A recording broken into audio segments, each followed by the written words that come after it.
I'm here at Michigan Central Station in downtown Detroit. This is one of the biggest, it was one of the biggest train stations in the country. During the Second World War, thousands and thousands of United States Army troops passed through here on their way to Europe. So we're going to be taking a look.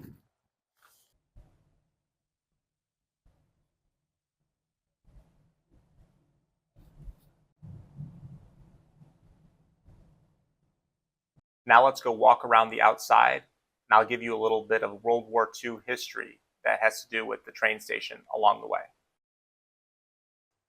Pilots coming in from all over the country were headed from here to Willow Run, the Willow Run B-24 Liberator Bomber plant, which is about 30 miles west of here in Ypsilanti, Michigan. That plant was the largest aircraft production plant in the world. It is over 2.5 million square feet, and it was building one B-24 Liberator per hour at its peak, which was around 468 B-24 Liberator bombers produced in 1 month when their operations were running around the clock. So Detroit was the arsenal of democracy, as President Roosevelt called it. So the pilots would come in, take the train to Willow Run, and then pick up, inspect the planes, and fly them to the East Coast to prepare for the flight to Europe. These planes were very important. The B-24 Liberator was one of the most important medium-sized bombers that the Allies had. It was used actually to supply the French resistance with weapons during Operation Carpetbagger. This was a huge effort, and thousands of B-24s had to fly low and at night to French resistance bases and drop the supplies to them. When it was built, it was the tallest train station in the world. Over the years, more and more people started to rely on airplanes and their cars to get from place to place. The station closed its doors in 1988. And as you can see in these photos, the station was magnificent all the way into the 1980s.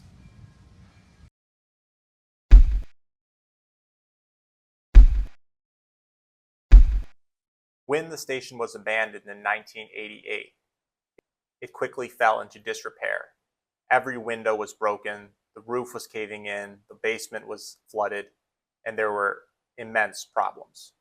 The station became a hotspot for ruins photography, where explorers traversed the dangers of the interior, went on the roof, and took pictures of what they saw. By the 2010s, the future for the station looked bleak. Discussions about demolishing the station were ongoing. A new message emerged on the front of the station.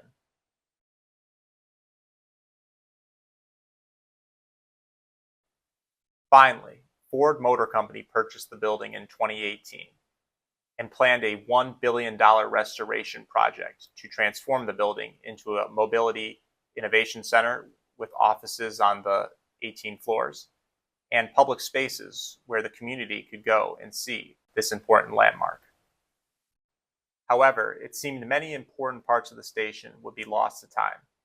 For example, the gatehouse clock, pictured here, disappeared sometime shortly after the station closed. But after the restoration was announced, an anonymous person contacted the Henry Ford Museum and told them to go look in a nearby field because they had left something important there. The note on the clock stated that the clock was ready to go home. The gatehouse clock is now completely restored and can be viewed along with many other artifacts from the original building. The building reopened in 2024. Now let's go take a look at the restored interior.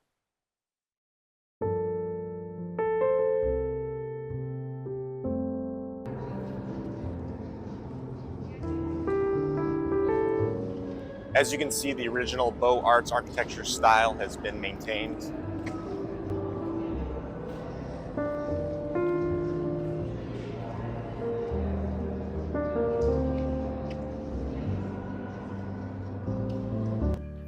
Anyone who has been to Grand Central Terminal on East 42nd Street in New York will recognize some similarities in this train station and that train station. They were designed by the same architecture firm.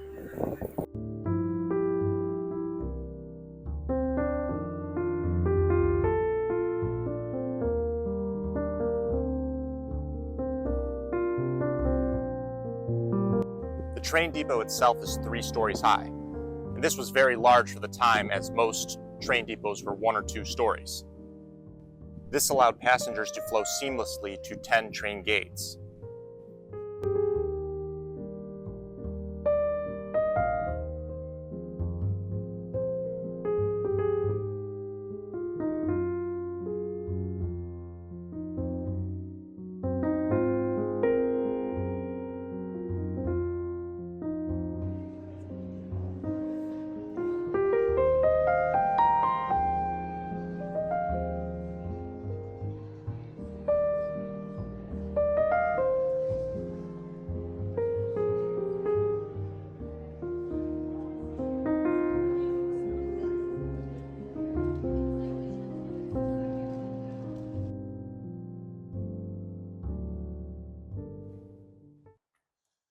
Thanks for watching this video. I hope you enjoyed seeing Michigan Central Station.